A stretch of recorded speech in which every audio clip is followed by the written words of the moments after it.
Hello दोस्तों, स्वागत है मेरे चैनल एग्जाम लग में। जैसे कि कल वीडियो नहीं आ पाया था तो उसी का सेकंड पार्ट जो है आज आया है आपके सामने, जिसमें कुछ इम्पोर्टेंट क्वेश्चन रह गए थे तो मैं उसको आज करवाने वाला हूं, जो कि आपके लिए बहुत ही बेनिफिट होने वाला है। बहुत ही बेहतरीन क्वेश्चन आपके लिए मैं लाया हूं। क्लियर है? चलिए तो स्टार्ट करते हैं क्वेश्चन। देखिए, पहला आपका क्वेश्चन स्क्रीन पर दिया गया है। ये टाइम डिस्टेंट का तो नहीं है दोस्तों, यहाँ पर गलत पड़ गया है, तो ये आप इसे टाइम डिस्टेंट का समझिए। ये अभी आपका मिश्रण का ही है, यानी मिक्सचर का ही है। तो मिश्रण का ही अभी दूसरा पार्ट है। ये टाइम एंड डिस्टेंस करवाने वाला था लेकिन अभी रह गया था, तो मैंने सोचा आज कुछ करवा देता हूँ। तो बाजार में दो टाइप के स्टील हैं। क्लियर है? ए और बी।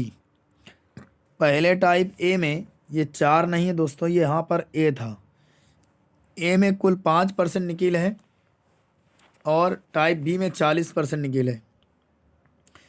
तो मैं यहाँ पर ए में 5% निकिल मान लेता हूँ, बी में 40% निकिल मान लेता हूँ। क्लियर है? इसके बाद दोनों प्रकार के स्टील कितनी कितनी मात्रा मिला जाए कि 140 टन की स्टील मात्रा 30% हो जाए। तो यहाँ पर आपको 30% रख लेना है। अब इन दोनों को माइनस करना है। तो यहाँ से 10% बचेगा और यहाँ से ये बचेगा 25%। परसेंट से तो परसेंट कट ही जाएगा। और 5 दूनी 10 और 5 पचम 25, यानी जो रेशियो बन के आएगा वो 2:5 का बन के आएगा। क्लियर है? अब 140 को इसी अनुपात में बांट देना है आपको। तो 140 में टाइप ए को बांटना है तो 2 ऊपर रहेगा, 7 नीचे। 7 दूनी 14, यानी टोटल नीचे रहेगा ना 20 दूनी 40, यानी टाइप ए का 40 ग्राम मिलाया गया है। क्लियर है? अब टाइप बी में जो निकाला है वो 5 गुना है ना। तो अगर 7 से तो डिवाइड करेंगे तो 20 ही आएगा, और 20 का 5 गुना कितना होता है? तो ये टाइप ए हो गया। टाइप बी 20 का 5 गुना कितना हो जाएगा? 100, यानी ये 100 आ जाएगा। बी टाइप, ए टाइप 40, बी टाइप 100। क्लियर है ना? इसके बाद अगला प्रश्न आपसे क्या पूछा गया है कि नमक व पानी के घोल में 15% नमक है। नमक व पानी के घोल में 15% नमक है और 30 किलोग्राम पानी को वाष्पित कर के रूप में उड़ा देने पर शेष घोल में 20% नमक है। प्रारंभिक दशा में घोल कितना है? तो भैया यहाँ पर हम मान लेते हैं नमक, और रेशियो में मान लेते हैं यहाँ पर आपका पानी। ये तो 15% को अगर आप फ्रैक्शन में बदलते हैं, 5 तिया 15, अब 5 दूनी 10, यानी 20 में जो है 3 आपका नमक है, 17 पानी है। क्लियर है? 30 किलोग्राम पानी को वाष्पित कर दिया, उड़ा दिया गया, शेष घोल में 20% नमक है। तो 20% को अगर फ्रैक्शन में बदलते हैं तो 20/100, 1/5 आएगा। यानी 5 में 1 अगर नमक है तो भैया 4 पानी है। लेकिन उसने ये कहा पानी उड़ाया तो पानी गया है, यानी नमक की मात्रा सेम होनी चाहिए, तो 3 का मल्टीप्लाई करना पड़ेगा बराबर करने के लिए। तो 3 का इधर भी मल्टीप्लाई हो जाएगा, दोनों तरफ हो जाएगा, है ना। तो यहाँ पर जब दोनों तरफ हो जाएगा तो आप जानते ही हैं क्या होगा। यानी अब जब दोनों तरफ हो गया है तो ध्यान से देखिएगा, यानी आपके पास यहाँ पहले भी 3 नमक था, 17 पानी था, अब भी 3 नमक हो गया और इसका गुणा कराएं तो 12 हो गया। मेरे हिसाब से यहाँ पर कितने का अंतर आ रहा है? 5 का अंतर आ रहा है दोस्तों। कितने का आ रहा है? 5 का। लेकिन क्वेश्चन ने कहा 5 नहीं, 30 किलोग्राम मिलाया गया है। 30 किलोग्राम उड़ाया गया है, यानी इससे कितने गुना ज़्यादा? 6 गुना ज़्यादा उड़ा दिया गया है। तो उसी प्रकार आपका जो मिश्रण पहले रहा होगा वो 17 3 20 ना होकर इससे 6 गुना ज़्यादा रहा होगा। 6 दूनी 12, यानी 120 केजी का रहा होगा। क्या रहा होगा? प्रारंभिक दशा में घोल की मात्रा 120 केजी रही होगी। बस आपको नमक की मात्रा को बराबर करना था, आपको पता चल जाएगा। क्लियर है? अगले प्रश्न की ओर चलते हैं। अगला प्रश्न आपसे क्या पूछा गया है, जो कि आपकी स्क्रीन पर है आपके सामने। आपसे पूछा गया है प्रश्न की अल्कोहल, ये आपका अल्कोहल 3 लीटर है, नंबर नहीं है, ठीक है। तीसरा नंबर तो है ही है, बट 3 लीटर अल्कोहल है। तो 3 लीटर जो 3 लीटर अल्कोहल तथा पानी के 3 लीटर अल्कोहल पानी के 5 लीटर घोल में अल्कोहल की सांद्रता। क्लियर है? इसे आप देख लेना, बहुत ही इंपॉर्टेंट है। उसने कहा है कि अल्कोहल और पानी, ये 3 नहीं है, सॉरी 3 नंबर ही है दोस्तों, कंफ्यूज हो गया था मैं। तो अल्कोहल तथा पानी के 5 लीटर घोल में अल्कोहल की सांद्रता 20% है। क्लियर है। और 2 लीटर घोल निकाल कर उसके स्थान पर 2 लीटर पानी डाल दिया जाता है। तो नए घोल में अल्कोहल की सांद्रता कितनी, ये पूछा गया है। तो भैया पहले आपके पास 5 लीटर था, समझ रहे हैं ना। तो अगर 5 लीटर आपके पास था और इसमें से जो है 20% क्या है आपका सांद्रता 20% की है, तो 20% का मतलब 1/5 होता है। अगर इसका 1/5 हम निकालें तो 1 होता है। तो अगर एक मेरे पास क्या है, एक मेरे पास अगर अल्कोहल है तो इसमें 4 पानी बचा, समझ रहे हैं ना आप। अब इसके बाद उसने ये कहा है कि 2 लीटर घोल निकाल लिया जाता है। तो अगर 5 लीटर पहले शुरुआत में था, 2 लीटर आप निकाल लेंगे तो 3 ही लीटर तो बचेगा। यानी से अगर टोटल मात्रा मैं नीचे रखूं तो शेष मात्रा ऊपर रखनी पड़ेगी, 3/5। अब 3/5 जो बचा है, अब आपको ये देखना है कि 3/5 जो 3 लीटर घोल में अल्कोहल की मात्रा देखनी है। तो 3/5 आपका क्या है, ये शेष घोल है। तो अगर शेष घोल में 3 लीटर घोल में अगर हम 3/5 घटा दें तो आपका घोल में पानी की मात्रा पता चल जाएगी, है ना। घोल में पानी की मात्रा पता चल जाएगी। तो अगर हम 3 से घटाते हैं इसको तो मेरे पास कितना आता है, 3 से माइनस करते हैं 3/5 को, तो 5 दिए 15, 15 में से 3 गया 5, यानी 12 बचा। तो 12/5 लीटर जो है वो पानी की मात्रा बचती है। क्लियर है। तो भैया 3/5 अल्कोहल की मात्रा है, लेकिन मात्रा तो सेम ही हो गई ना, मात्रा तो सेम हो गई कि 2 लीटर पानी मिलाया गया। तो इसका मतलब है जो 3/5 है उसमें से किस में से है, 5 में से है ना। और परसेंटेज के लिए क्या कर देंगे, 100 कर देंगे। तो यहाँ से 25 चौको 100 हो जाएगा और 4 तियाँ 12, यानी 12% जो है इस समय क्या है, इस समय 12% जो है वो आपकी सांद्रता अल्कोहल की बची है, 12%। क्लियर है, 12% सांद्रता बची हुई है। अगले प्रश्न की ओर चलते हैं। अगला प्रश्न आपसे क्या पूछा गया है कि एक बर्तन में अम्ल तथा पानी का घोल है जिसमें अम्ल की सांद्रता 36% है और इसमें 4 लीटर घोल निकालकर उसके स्थान पर इतना ही पानी डाल दिया जाता है। इस घोल में अम्ल की सांद्रता 30% है। तो बताइए बर्तन में घोल की मात्रा कितनी थी। तो यहाँ आराम से हो जाएगा, कोई दिक्कत नहीं है। अगर शुरुआत में मान लिया एक्स था, उसमें से 4 लीटर आपने निकाल लिया, ठीक है, और उसका अब 36% सांद्रता आपका पास बचा हुआ है। और अगर इसको सॉल्व करते हैं तो 2 से कट जाएगा कितनी बार में, 4 से कट जाएगा 9 बार में, 4 से कट जाएगा 25 बार में, यानी 9x माइनस न चौक 36 और बटे में आ जाएगा 25 ये आ जाएगा। अब इसके बाद उसने ये लीटर आया। अब x में उसकी सांद्रता चेक करनी है, तो x में इसकी सांद्रता चेक कर लीजिए कितनी आएगी, कोई दिक्कत नहीं है ना। तो परसेंटेज के लिए इधर 100 कर दीजिए, परसेंट में बदल जाएगा। और इसके बाद जो है आपको जो ऐसे नहीं करना इसको दोस्तों, ऐसे छोड़ दीजिए। अब यही सांद्रता, इसकी सांद्रता चेक करनी है कि 30% कितना होता है इसका। तो मैंने मान लिया कि x का 30% बचा, ये कितना बचा, x का जो है वो 30% बटा, बीच में नीचे 100 आ जाएगा, ये x का 30% बचा हुआ है। तो 0 0 काट दिया, ये 0 कट गया। अब इधर 10 का मल्टीप्लाई हो जाएगा और इधर 25 का हो जाएगा। तो ध्यान से देखिएगा, तो 10 का मल्टीप्लाई मैं इधर करूँगा तो आपके पास आ जाएगा 90x, कितना आ जाएगा 90x, है ना, ध्यान से।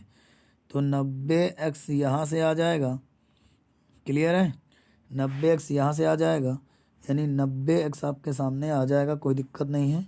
90x बराबर 90x, अभी तो देखो माइनस भी है, यहाँ पर माइनस लगा है, इसमें कराएंगे तो 360 आएगा और बराबर इधर करेंगे तो ये आ जाएगा 25 तियाँ 75x। अब 75x इधर घटेगा 360 से, ध्यान से रखिएगा।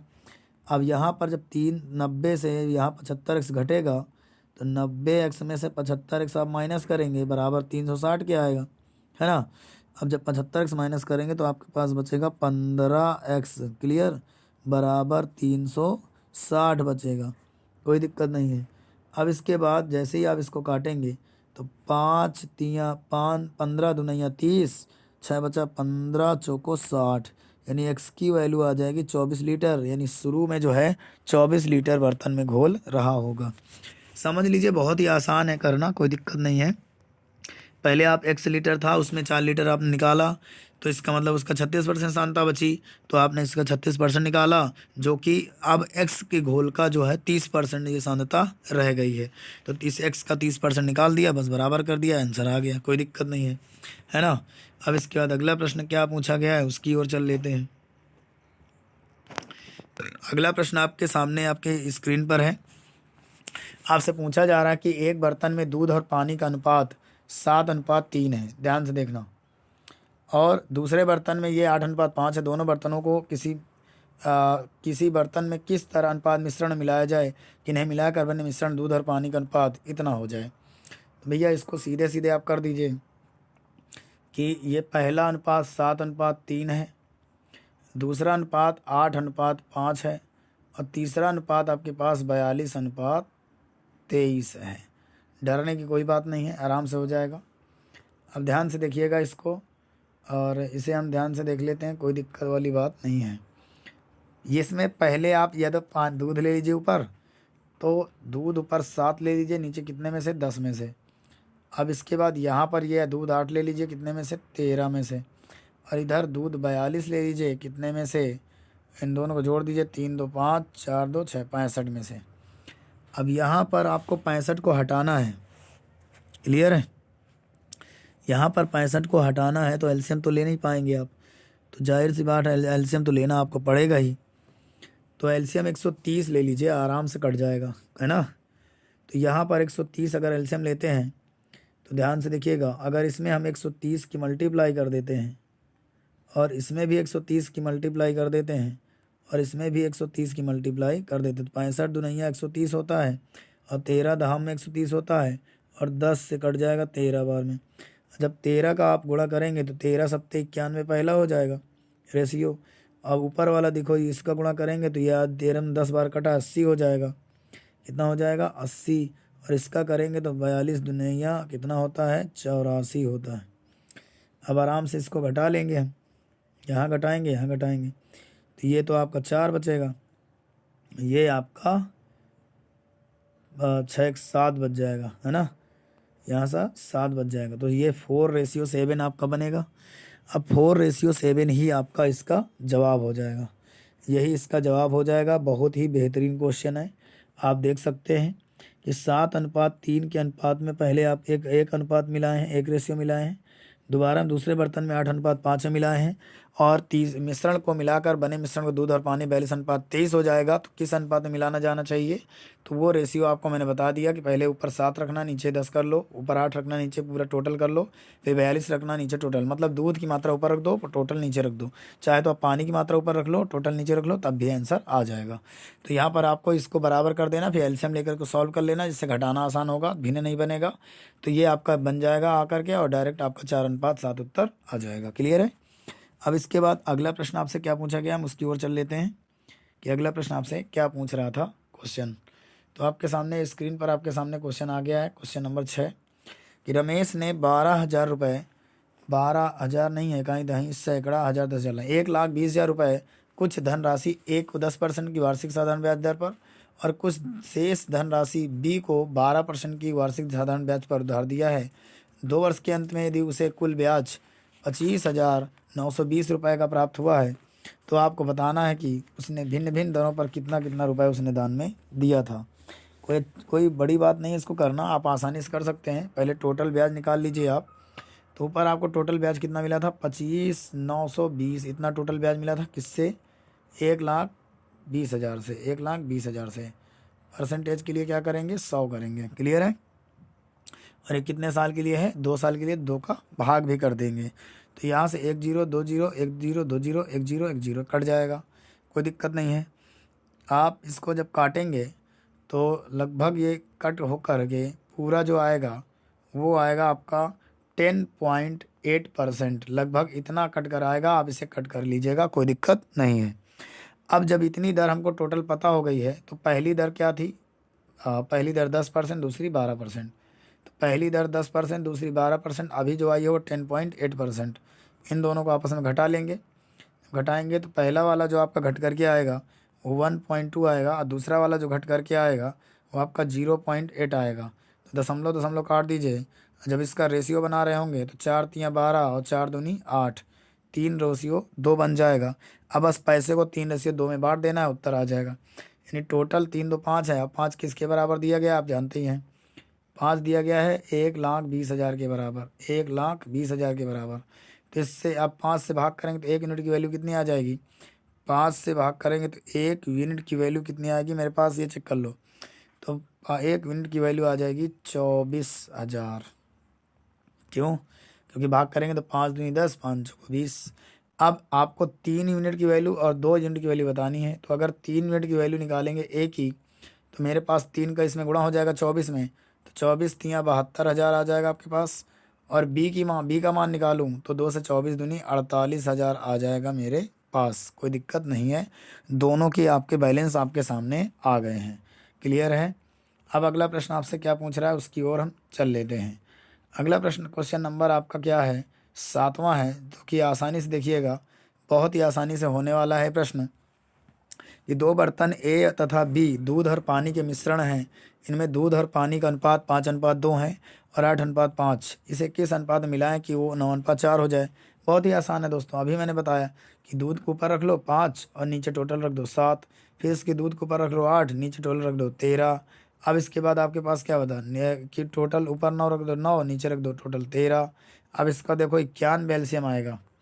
अब 91 इसमें भी गुणा कर दो, 91 का इसमें भी गुणा कर दो, और 91 का इसमें भी गुणा कर दो। 13 सत्ते 91, 13 सत्ते 91, 7 से 13 बार में। अब 13 पचे 65 पहला आ गया, और यहाँ पर 8 सत्ते 56 यहाँ आ गया, और यहाँ पर 7 से कटा 9 सत्ते 63 यहाँ आ गया। इन दोनों को माइनस कर लेंगे तो 56 4 60 4 3 7 यहाँ बच जाएगा, और यहाँ 2 बच जाएगा। तो रेशियो जो उत्तर आ जाएगा वो 7:2 इसका प्रश्न का जवाब आ जाएगा। बहुत ही अच्छे तरीके से, कोई दिक्कत नहीं है दोस्तों। क्लियर है? अगला प्रश्न आपकी जो पूछ रहा है वो आपकी स्क्रीन पर है। क्या पूछ रहा है कि 63 रुपये प्रति किलोग्राम की चाय जो है वो 90 रुपये प्रति किलोग्राम की चाय के साथ किस अनुपात में मिलाई जाए कि मिश्रण का क्रय मूल्य 72 रुपये प्रति किलोग्राम हो जाए। तो दोस्तों ये एक प्रश्न आपके लिए है। मैंने आपको ये होमवर्क दिया है, इसको मैंने HW आपको दिया, और इस प्रश्न का जवाब आप कमेंट बॉक्स में दीजिएगा। जो सबसे पहले इसका जवाब देगा मैं उसका नाम कल की क्लास में स्क्रीन पर ज़रूर लिखूंगा, क्योंकि आप लोग जवाब नहीं देते हैं तो मुझे निराशा हो जाती है कि बताइए आप लोग ऐसे ही प्रश्न का जवाब नहीं दे पाए, जो कि बहुत ही ईजी था। तो इसलिए प्लीज़ दोस्तों सवाल का जवाब देने की कोशिश किया करिए कि सवाल का जवाब आप दे पाएँ, ठीक है, जिससे आपका सिलेक्शन हो जाए। अभी हाल ही में ग्रुप डी का रिजल्ट आया है दोस्तों, तो जिस का सिलेक्शन हुआ है और कितने उसके मार्क्स थे, क्या कुछ गड़बड़ी हुई है तो बताइएगा कि आरआरसी ग्रुप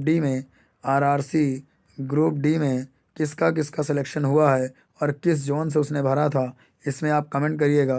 क्या मैं कुछ आपकी सहायता कर पा रहा हूँ? ठीक है दोस्तों, तो आप लोग ज़रूर जवाब दीजिएगा कि किसका पीटी में नाम आया हुआ है, और जब पीटी क्लियर हो जाएगा तब भी मैं एक वीडियो लेकर आऊँगा और बताऊँगा पीटी कैसे होता है। क्लियर है? चलिए अब आगे चलता है नेक्स्ट वीडियो में। तो इसका बताइएगा आप HW करके इस क्वेश्चन का जवाब क्या होगा।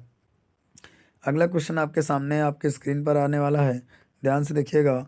आपके सामने एक अगला क्वेश्चन है जो कि आपका बहुत ही बेहतरीन क्वेश्चन है। 37 रुपये प्रति किलोग्राम के कितने चावल इतने रुपये प्रति किलोग्राम वाले 25 किलोग्राम चावल के साथ मिलाएं कि मिश्रण को 46 रुपये प्रति किलोग्राम बेचने पर 15% का लाभ हो। तो आपको मैंने ऐसा क्वेश्चन पहले वीडियो में कराया था। तो इस प्रश्न का जवाब भी आप कमेंट बॉक्स में ज़रूर देंगे। ये आपका होमवर्क हो गया, ठीक है, ये भी आपका होमवर्क हो गया। पहली वीडियो से देख लीजिएगा, आराम से जवाब दे पाएंगे। यानी पहले आपको यहाँ से क्रय मूल्य निकालना है। क्लियर है? पहले यहाँ से आपको क्रय मूल्य निकालना है, आसानी से आप निकाल पाएंगे, कोई दिक्कत नहीं है दोस्तों। क्लियर है? तो मैंने ये सारे क्वेश्चन आपको करा दिए और 2 क्वेश्चन आपको होमवर्क दिए हैं। आशा करता हूँ आप इनका जवाब दे पाएंगे बहुत ही बेहतरीन तरीके से। तो आप इनका जवाब ज़रूर दीजिएगा। तो कि आप आज आपका टॉपिक मिक्सचर भी टॉपिक आपका ख़त्म हो चुका है। तो अब मिक्सचर का टॉपिक भी समाप्त हुआ। अब अगला टॉपिक आपके लिए लाया जाएगा जो बहुत ही बेहतरीन होगा, वो होगा औसत का, यानी एवरेज का। औसत के चैप्टर के लिए आप तैयार रहिए, क्योंकि इससे हर शिफ्ट में एक सवाल ज़रूर पूछा जाता है। तो आपको मैं औसत के सवाल भी टॉप 20 करवाने वाला हूं, जो कि बहुत ही बेहतरीन होंगे। यानी एक क्लास में नहीं तो 2 क्लास में ज़रूर 20-20 मिनट की वीडियो में आपको कंप्लीट करवा दूंगा मैं, ठीक है। तो कि बहुत ही बेहतरीन होने वाला है, और जल्द से जल्द ही एडमिट कार्ड आने वाले हैं दोस्तों। तो पढ़ाई करते रहिए कंटिन्यू, और जिस दिन एडमिट कार्ड सिटी एग्जामिनेशन या स्टेटस आ जाएगा, जिस दिन एग्ज़ाम डेट मान लो 1 जनवरी से है जिसका भी, तो मैं 1 जनवरी से लेकर 5 जनवरी तक आपको हिंदी क्लासेस पूरी तरह से पूरे सिलेबस वाइज करवा दूंगा, जिससे आपका हिंदी भी कवर हो जाएगा दोस्तों। क्लियर है? तो चलिए दोस्तों, यदि वीडियो अच्छा लगा हो तो वीडियो को लाइक कर दीजिए, चैनल पर पहली बार आए चैनल को सब्सक्राइब कर लीजिए। तब तक के लिए मिलते हैं नेक्स्ट वीडियो में, तब तक के लिए bye bye, take care, good night.